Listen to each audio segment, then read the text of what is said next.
नमस्ते, मैं अविचल दुबे और आप देख रहे हैं न्यूज़ तक।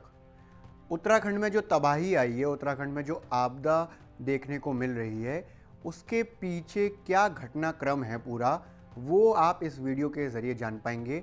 हम बारीक और सटीक पॉइंट्स के ज़रिए एक एक चीज़ को आपको एलेबोरेट करेंगे, आपको समझाएंगे।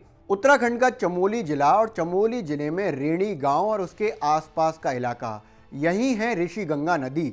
ऋषि गंगा नदी पीछे से यानी कि नंदा देवी नेशनल पार्क की तरफ से आती है और इसी नदी में रविवार सवेरे 10 बजे करीब एक ग्लेशियर टूटकर गिर जाता है। ग्लेशियर यानी कि बर्फ का टुकड़ा, यानी कि बहुत सारे वॉल्यूम में पानी, और पानी जब ऋषि गंगा नदी में आता है तो रेणी गांव के आसपास का जो इलाका है उसको तबाह करता है।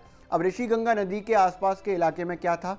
ऋषि गंगा नदी के आसपास के इलाके में या रेणी गांव के आसपास के इलाके में सबसे पहले था ऋषि गंगा नदी के नाम पर बनने वाला ऋषि गंगा पावर प्रोजेक्ट। पूरी तरह से तबाह हो गया। इसके बाद ये पानी थोड़ा सा आगे बढ़ता है, क्योंकि यहीं पर अगर एक तरह से देखें तो ऋषि गंगा नदी धौली गंगा नदी में यहाँ मिलती है, और धौली गंगा नदी में जब ये मिला तो पानी और ज़्यादा बढ़ गया, यानी कि ऋषि गंगा नदी और धौली गंगा नदी दोनों ही उफान पर आ गई। तपोवन वाला प्रोजेक्ट भी बहुत बड़े स्तर पर कोलैप्स हो गया, ख़त्म हो गया, और ये पानी जो जब आगे चलता रहा तो एनटीपीसी के प्रोजेक्ट को भी इसने नुकसान पहुंचाया। ये आप इसको बहुत इजीली समझिए कि नंदा देवी नेशनल पार्क से ऋषि गंगा नदी निकलती है और रेणी में आकर वो धौली गंगा नदी में मिलती है, और वहीं पर एक ग्लेशियर टूटकर गिर जाता है, जिससे दोनों ही नदियों में पानी बढ़ जाता है, जो आगे आने वाले प्रोजेक्ट्स, जो पावर प्रोजेक्ट्स हैं, उनको ख़त्म कर देती है। उनको ख़त्म करती है यानी कि उसमें जो काम करने वाले जो लोग थे उनको बहाकर ये पानी ले गया। करीब 150 लोग उस वक्त उस पावर प्रोजेक्ट में काम कर रहे थे, सभी के सभी बह गए। अभी कैजुअल्टीज़ जो बताई जा रही हैं वो 1 दर्जन से ज़्यादा बताई जा रही हैं। कैजुअल्टीज़ ज़्यादा होंगी, उसके लिए लगातार रेस्क्यू ऑपरेशन जारी है। ये धौली गंगा नदी जो है वो आगे चलकर अलकनंदा में मिलती है, और अलकनंदा जो है वो गंगा नदी में मिलती है। तो यानी कि जो पानी ऋषि गंगा से चला वो धौली गंगा से होते हुए अलकनंदा में आकर और फिर गंगा में जाता है। जब ये पानी आगे बढ़ता है तो ये पानी जो है वो रुद्रप्रयाग होते हुए, कर्णप्रयाग होते हुए ये श्रीनगर पे आता है। श्रीनगर डैम जो है वो काफ़ी बड़ा डैम है। यहाँ पर थोड़ा सा पानी जो है ईजी हुआ, क्योंकि ये माना जा रहा था कि श्रीनगर, हरिद्वार और ऋषिकेश में पानी का जो लेवल है वो बढ़ेगा। अलग अलग टाइमिंग्स दी गई रविवार को। दिन में यानी कि शाम तक तो पानी थोड़ा शांत हुआ, लेकिन रात में इसका लेवल बढ़ा है। रविवार को इसका लेवल बढ़ा है। तो अब हाई अलर्ट पे जितना भी जोन है, जिसमें ख़ास तौर पर अगर देखें तो श्रीनगर है, हरिद्वार है, ऋषिकेश है, उत्तराखंड के इलाकों के अलावा यूपी के इलाके, क्योंकि ये जो गंगा का पानी आगे चलते हुए ऋषिकेश, हरिद्वार होते हुए बिजनौर होकर फिर इसके बाद फतेहगढ़ और फर्रुखाबाद होते हुए कानपुर जाएगा, कानपुर से फिर वाराणसी और फिर आगे जाएगा। तो यूपी में भी इसको लेकर हाई अलर्ट जारी कर दिया गया। यूपी के जो गंगा किनारे के इलाके हैं वहाँ पर हाई अलर्ट कल ही कर दिया गया था। सबसे ज़्यादा जो तबाही हुई है वो ऋषि गंगा नदी में पानी जब गया और उसके बाद जो धौली गंगा में वो पानी आया तो उसके आसपास का जो इलाका था, जो ख़ास तौर पर रेणी जो गांव है उसके आसपास का इलाका था, वहाँ सबसे ज़्यादा तबाही हुई है। यानी कि वहाँ पर पड़ने वाले पावर प्रोजेक्ट्स को सबसे ज़्यादा दिक्कत हुई है, या कहें सबसे ज़्यादा नुकसान हुआ है, और उसमें जो काम करने वाले मजदूर हैं वो उसके साथ बह गए हैं।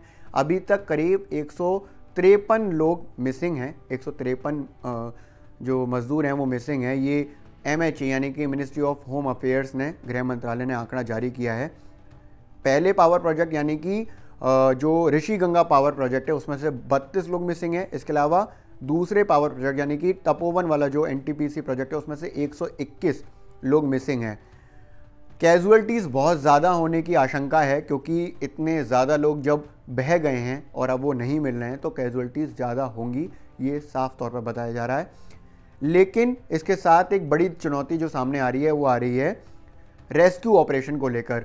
कल जो रेस्क्यू ऑपरेशन हुआ उसमें SDRF, NDRF, ITBP के अलावा आर्मी की जो एक टुकड़ी थी उसको भी चमोली भेजा गया। इसके अलावा जो एयरफोर्स के MI-17 और ध्रुव जो हेलीकॉप्टर है उसको रेस्क्यू ऑपरेशन में शामिल किया गया। कल जो रेस्क्यू ऑपरेशन चल रहा था उसमें एमएचए ने बताया है कि करीब 30 लोगों को हमने रेस्क्यू करके निकाल लिया है, लेकिन जो टनल्स हैं, टनल्स में दिक्कत ये हो गई कि वहाँ पानी आया तो कल रेस्क्यू में दिक्कत होनी शुरू हो गई और अब जो प्रक्रिया शुरू की जाएगी उसमें एयर लिफ्टिंग के द्वारा ये रेस्क्यू ऑपरेशन किया जाएगा।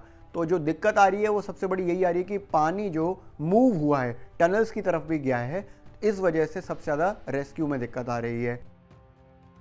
चमोली ज़िले में पावर प्रोजेक्ट्स काम कर रहे हैं, वो करीब 7 पावर प्रोजेक्ट्स हैं। बिजली बनाने के लिए जो पावर प्रोजेक्ट्स होते हैं उसमें जो ऋषि गंगा का पावर प्रोजेक्ट तबाह हुआ है या एकदम कोलैप्स हो गया है, उसको बनाने से पहले काफ़ी विरोध हुआ था। कहा गया था कि जंगल को काट कर अगर ये पावर प्रोजेक्ट बनाया जा रहा है तो बहुत नुकसान होने वाला है और ऐसा ही हुआ।